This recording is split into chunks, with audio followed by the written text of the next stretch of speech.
नमस्कार दोस्तों, मेरा नाम है भालचंद्र। ब्रह्मांड सिद्धाश्रम में आप सभी का स्वागत है। आज के इस वीडियो में हम चर्चा करने वाले हैं कि आर्थिक जो महासंकट आने वाला है, करीबन उसकी तो शुरुआत हो ही चुकी है। वो जो आर्थिक संकट है वो हर राशि पर किस प्रकार से उसका अनुभव हो सकता है, या फिर ऐसे कौन सी बातें हैं जिसके ऊपर ध्यान देना आवश्यक है। आपके जीवन का कौन सा क्षेत्र है जो कि सबसे ज़्यादा कंपित होने वाला है करीबन हर राशि के लिए, उसी के बारे में चर्चा इस वीडियो में हम करने वाले हैं। तो सबसे पहले शुरुआत करेंगे मेष राशि से। मेष राशि के बारे में अगर देखा जाए तो मई के 12 तारीख के बाद का जो समय है, या फिर 12-13 तारीख के बाद का जो समय है, वो करीबन मतलब मई, जून और जुलाई, इन 3 महीनों में जहाँ पर आप काम करते हो, नौकरी करते हो या फिर व्यवसाय करते हो, वहाँ पर की जो परिस्थितियाँ हैं वो थोड़ी सी अलग थलग साबित हो सकती है। जैसा आपने एक्सपेक्ट किया था उससे बिल्कुल भी अलग साबित हो सकती है। 2-3 बातें हैं, उसके ऊपर थोड़ा सा ध्यान देना आवश्यक है। आपकी जो राशि है वो जल्दी जल्दी में निर्णय ले लेती है। डिसीजन पावर आपकी राशि की अच्छी है, लेकिन कभी कभी वो जो डिसीजन है वो गलत भी हो जाते हैं। तो जहाँ पर जो भी आपका क्षेत्र है, आपका करियर है, अगर आप काम करते हो, नौकरी करते हो या फिर व्यवसाय करते हो, वहाँ पर की अगर परिस्थितियाँ आपको अलग सी लगे तो उसके संदर्भ में बिल्कुल भी अलग से निर्णय नहीं लेना। जैसे हम करियर चेंज करते हैं, जॉब चेंज करते हैं, तो वो जो बातें हैं बिल्कुल भी नहीं करना। अगर करते हो तो उससे आपको फ़ायदा होने वाला नहीं है। मोटे तौर पर देखा जाए तो नुकसान ही होने वाला है। तो थोड़ा सा अगर आप 1-2 महीने के लिए रुक जाएंगे, मतलब अगर आप जून जुलाई तक रुक जाएंगे, तो जो भी आपको समस्याएं आपके करियर के बारे में आ रही है वो पूरी तरह से नॉर्मल हो जाएगी। तो ज़्यादा ऐसी कोई, जैसे मैंने कहा कि किसी भी प्रकार के डिसीजन नहीं लेना जो डिसीजन बाद में जाके आपके लिए प्रॉब्लम बन सकते हैं।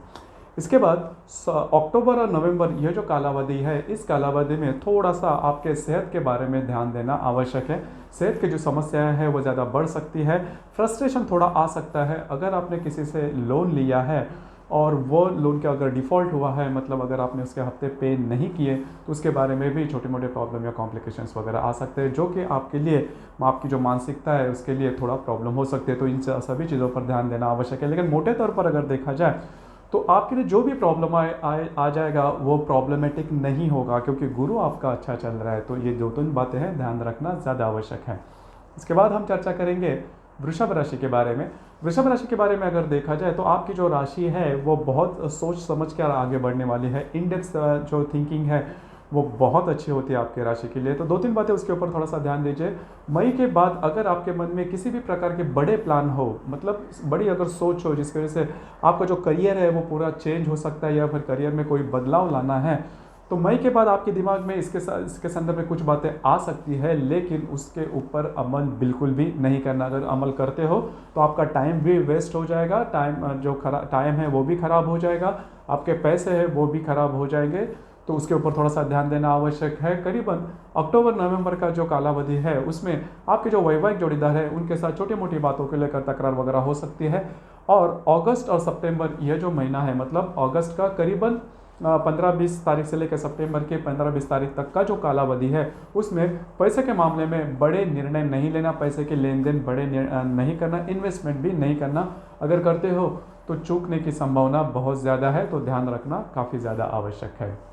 इसके बाद हम चर्चा करेंगे मिथुन राशि के बारे में। मिथुन राशि के लिए ये जो आगे का जो कालावधि है वो बहुत ज़्यादा कॉम्प्लिकेटेड है। पहली सबसे महत्वपूर्ण बात, करीबन अक्टूबर से लेकर करीबन मई से लेकर आने वाले 2-3 महीने हैं, मतलब करीबन मई जून, ये जो महीना है, आपके सेहत के बारे में ध्यान देना बहुत ही ज़्यादा आवश्यक है। आपने देखा होगा कि पिछले 6-7 महीने में आपके सेहत के बारे में छोटे मोटे प्रॉब्लम या कॉम्प्लिकेशंस आपको आ रहे हैं। और दूसरी सबसे ज़्यादा महत्वपूर्ण बात मैं आपको यही कहना चाहूँगा कि करीबन अगस्त और सितंबर, ये 2 महीने में किसी भी प्रकार के बड़े निर्णय नहीं लेना। वो आपसे आपके करियर से रिलेटेड हो, फाइनेंशियल स्टेटस के रिलेटेड हो, या फिर ऐसा कोई निर्णय जिसकी वजह से आपकी जो पूरी मतलब आपका जो पूरा जीवन है वो पूरी तरह से बदल सकता है। ऐसे किसी भी प्रकार के डिसीजन नहीं लेना। देखिए, आपकी जो राशि है वो थोड़ी इमोशनल है, तो इमोशन के पीछे थोड़ी सी जल्दी से आप स्ट्रेस ले लेते हो, आपका जो कॉन्फिडेंस लेवल है थोड़ा जल्दी टूट जाता है।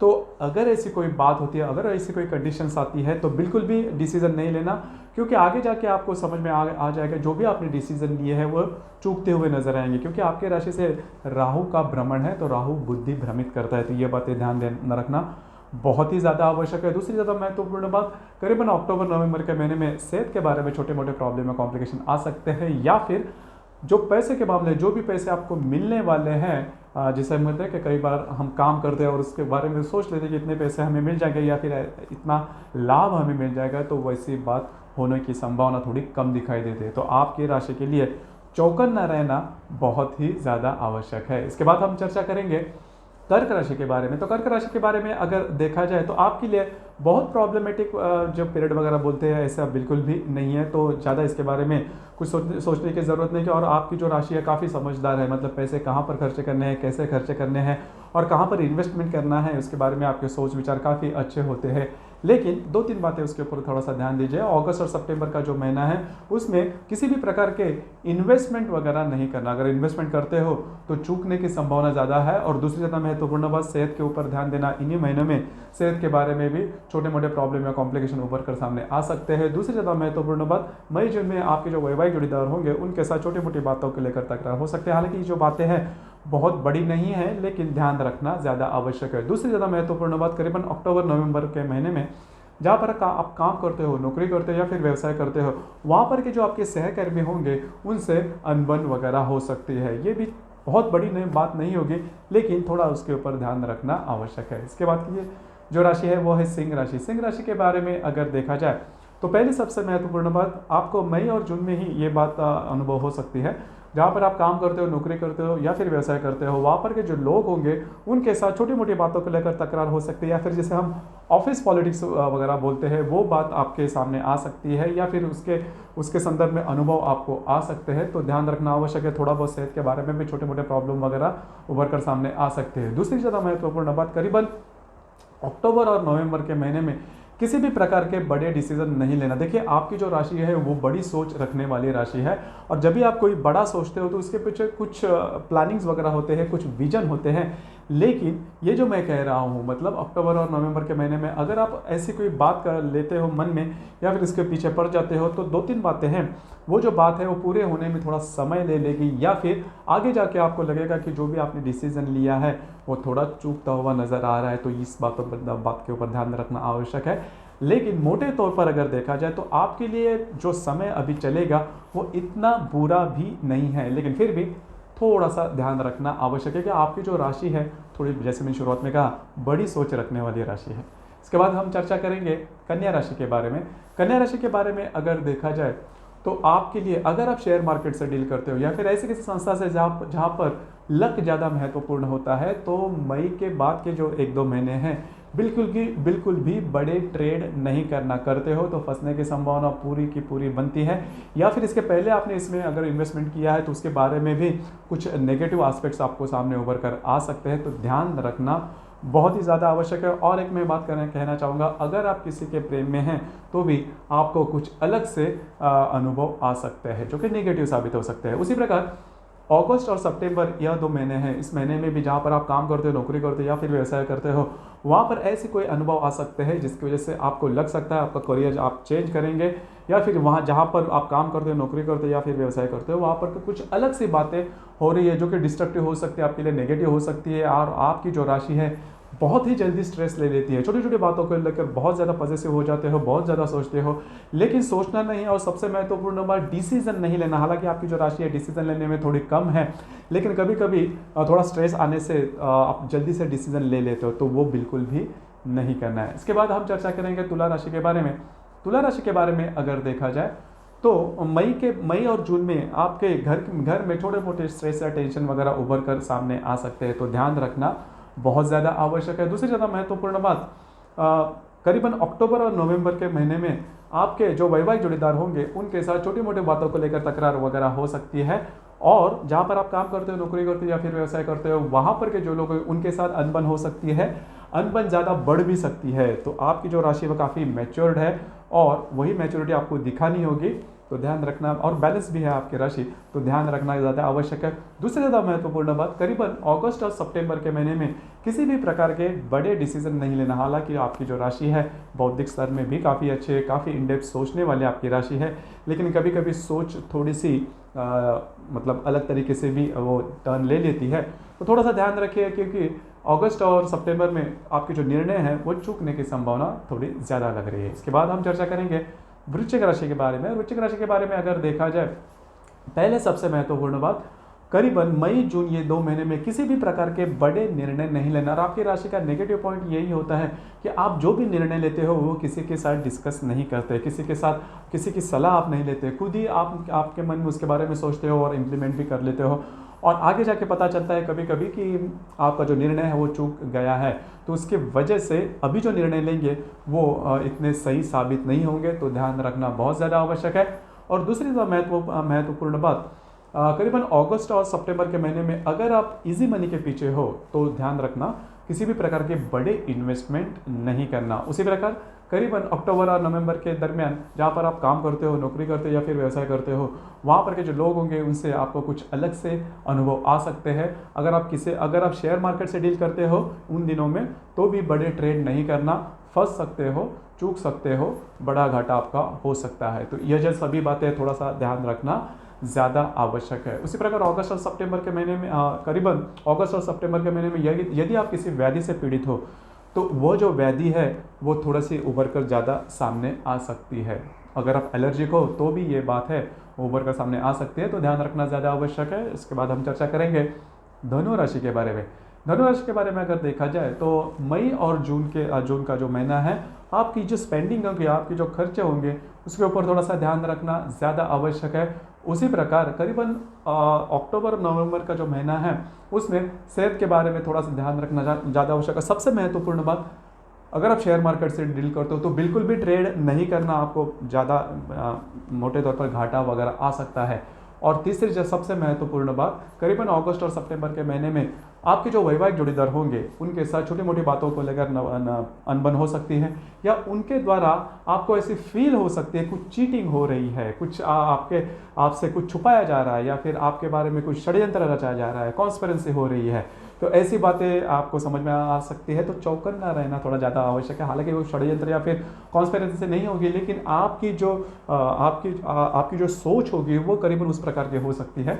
तो थोड़ा सा आपके खुद के ऊपर थोड़ा सा ध्यान रखना ज़्यादा आवश्यक है। इसके बाद हम चर्चा करेंगे मकर राशि के बारे में। मकर राशि के बारे में क्या कहा जाए कि आपके लिए जो 7.5 वो चल रही है, आपने देखा भी होगा कि कई जो बातें हैं वो आपके फेवर में नहीं चल रही है। छोटी मोटी बातों को लेकर स्ट्रेस ज़्यादा आ रहा है, आप खुद को अंडर एस्टिमेट कर रहे हैं। हालांकि आपकी जो राशि है सभी राशि में काफ़ी ज़्यादा मैच्योर्ड है, मेहनत भी बहुत करती है, सोच भी आपकी काफ़ी इनडेप्थ होती है, लेकिन कभी कभी जो वक्त होता है वो हमारे साथ नहीं होता। इस वजह से हमारे जो भी अच्छी क्वालिटीज़ होती हैं, अच्छा हमारे जो गुण होते हैं वो कभी कभी बुरे गुण दिखाई देते हैं। तो वही एक्सपीरियंस हो सकता है। करीबन मई जून में खुद पर थोड़ा सा कंट्रोल रखना आवश्यक है, आपकी जो सेहत है उसके ऊपर थोड़ा सा कंट्रोल रखना ज़्यादा आवश्यक है। उसी प्रकार करीबन अक्टूबर और नवंबर जो महीने हैं, इन महीनों में आप किसी भी प्रकार के बड़े डिसीजन नहीं लेना। अगर आप लेते हो वो तो चूकने की संभावना बहुत ही ज़्यादा बनती है। उसी प्रकार आपके जो घर के लोग होंगे उनके साथ छोटी मोटी बातों को लेकर अनबन भी हो सकते हैं, तो वो थोड़ा सा ध्यान रखना आवश्यक है। उसी प्रकार अगस्त और सितंबर ये जो 2 महीने हैं, तो अगर आप काम करते हो, नौकरी करते हो या फिर व्यवसाय करते हो, वहाँ पर जैसे हम ऑफिस पॉलिटिक्स में बोलते हैं उसी प्रकार से कुछ बातें हो सकती है। आपकी जो इमेज होगी उसके संदर्भ में कुछ रूमर्स वगैरह हो सकते हैं, अफवाहें वगैरह आ सकती है जो कि आपको थोड़ा बहुत डिस्ट्रैक्ट कर सकती है। तो ध्यान रखना आवश्यक है। हालांकि आपकी जो राशि है वो बहुत ज़्यादा स्टीफ होती है, मतलब किसी भी कारणों के द्वारा खुद के जो आपके आदर्श है उससे चूकते नहीं, लेकिन थोड़ा सा खुद पर कंट्रोल रखना ज़्यादा आवश्यक है। इसके बाद हम चर्चा करेंगे कुंभ राशि के बारे में। कुंभ राशि के बारे में अगर देखा जाए तो मई जून का जो महीना है स्ट्रेसफुल होगा। हालांकि जो स्ट्रेस रहेंगे वो प्रत्यक्ष रूप में आपको दिखाई नहीं देंगे, लेकिन आपकी जो राशि है वो थोड़ी स्ट्रिक्ट है, डिसिप्लिन है। तो आपको पता चल रहा है कि मैं इस तरह से अगर अपना जो लाइफ है उसको देखूँ तो इस प्रकार के उसके परिणाम आते हैं, लेकिन अगर वो परिणाम उस प्रकार से नहीं आते तो फिर आपके मन में वो सोच विचार होती है। और आपकी जो राशि है बहुत ही इनडेप्थ सोचने वाली है, बौद्धिक स्तर पर सबसे आगे बढ़ जाने वाली राशि है। और जो व्यक्ति ज़्यादा बौद्धिक होते हैं वो ज़्यादा सोचते भी है, तो वही बात होगी। तो स्ट्रेस लेवल आ जाएगा, इसकी वजह से सोच ज़्यादा हो जाएगी, और सोच ज़्यादा होने के कारण स्ट्रेस लेवल भी बढ़ेगी। तो असल में ऐसी किसी भी प्रकार की बात नहीं होगी, तो ध्यान देना, इसके बारे में ज़्यादा सोचना नहीं। दूसरी ज़्यादा महत्वपूर्ण बात, करीबन अक्टूबर और नवंबर के महीने में आपकी स्पेंडिंग वगैरह बहुत ज़्यादा हो सकती है, तो उसके ऊपर थोड़ा सा ध्यान दीजिए। हालांकि आपकी जो राशि है अनएक्सपेक्टेड खर्चा वगैरह नहीं करती, लेकिन फिर भी आपके जो घर के लोग होंगे उनके बारे में थोड़ा स्पेंडिंग वगैरह हो सकती है। अब हम चर्चा, और दूसरी ज़्यादा महत्वपूर्ण बात, करीबन अगस्त और सितंबर के महीने में अगर आप शेयर मार्केट से डील करते हो तो किसी भी प्रकार के आप इन्वेस्टमेंट नहीं करना, आप बड़े ट्रेड नहीं करना, फंस सकते हो। और दूसरी ज़्यादा महत्वपूर्ण बात, अगर आप किसी के प्रेम में हैं तो वहीं पर भी कुछ संदेहजनक ऐसी बातें हो सकती है। हालांकि वो जो संदेह होगा और प्रत्यक्ष रूप में वैसा नहीं होगा, लेकिन कभी कभी हम हमारी सोच से ही ऐसी कोई बात निकल के आती है सामने, जिसकी वजह से जो बातें चली होती है उसके ऊपर हम संदेह प्रश्न चिन्ह आ जाते हैं, लेकिन असल में वो बात नहीं होगी। तो ये 2-3 बातें उसके ऊपर थोड़ा सा ध्यान रखना ज़्यादा आवश्यक है। इसके बाद हम चर्चा करेंगे मीन राशि के बारे में। तो मीन राशि के बारे में अगर देखा जाए तो प्रत्यक्ष लाभ जिसे बोलते हैं उसके बारे में छोटे मोटे प्रॉब्लम या कॉम्प्लिकेशन आ सकते हैं। मई के बाद का जो समय है, मई और जून, इस समय में प्रत्यक्ष लाभ के बारे में, इसके पहले अब आपने अगर कोई काम किया है और उसके संदर्भ में कुछ लाभ के बारे में अगर आप एक्सपेक्ट करते हो, तो लाभ आपको मिलना थोड़ा सा मतलब इतना इजी नहीं होगा, डिफिकल्ट होगा, कठिन होगा। तो जिसकी वजह से आपके जो मूड होगा वो इतना अच्छा नहीं होगा, क्योंकि आपकी जो राशि है काफ़ी मूडी है, मतलब भावनाशील है। छोटी मोटी बातों के लेकर, छोटे मोटे बातों का असर आपके राशि पर बहुत ही ज़्यादा होता है, तो उसके ऊपर थोड़ा सा ध्यान रखना ज़्यादा आवश्यक है। दूसरी ज़्यादा महत्वपूर्ण बात, करीबन अक्टूबर नवंबर के महीने में स्पेंडिंग जो होगी उसके ऊपर भी थोड़ा सा ध्यान रखना ज़्यादा आवश्यक है। ये 2-3 बातें हैं, बहुत ज़्यादा इंपॉर्टेंट है। और अगस्त और सितंबर, ये जो 2 महीने हैं, आपके जो घर के लोग होंगे उनके संदर्भ में कुछ बातें आपके मन में आ सकती है, उनके बारे में कोई रिलेशनशिप में कॉम्प्लिकेशन अब अगर आ सकती है। तो जो स्पेंडिंग की जो मैंने बात कही उसके ऊपर थोड़ा सा ध्यान रखना आवश्यक है। और लाभ के बारे में जो मैंने कहा कि मई और जून के महीने में, वहाँ पर थोड़ा सा ध्यान रखना आवश्यक है। और दूसरी ज़्यादा महत्वपूर्ण बात, वैसे भी देखा जाए तो आपकी जो राशि है स्पेंडिंग करते समय, खर्च करते समय आगे पीछे नहीं देखती, लेकिन थोड़ा देखना होगा, क्योंकि आर्थिक महामंदी चल रही है। तो दोस्तों, ये था आर्थिक महामंदी में ये जो 12 राशियां हैं, वो 12 राशि के लिए किस प्रकार से अनुभव हो सकते हैं और आपको किस प्रकार से उसके ऊपर चौकन्ना रहना है, ध्यान रखना है, उसके बारे में चर्चा। आपको वीडियो कैसे लगा, आपने किस तरह से अनुभव किया, इसके बारे में नीचे कमेंट बॉक्स में ज़रूर कमेंट करना। और अपना ये जो चैनल है ब्रह्मांड सिद्धि एस्ट्रो, इसे लाइक, शेयर, सब्सक्राइब ज़रूर करना। धन्यवाद।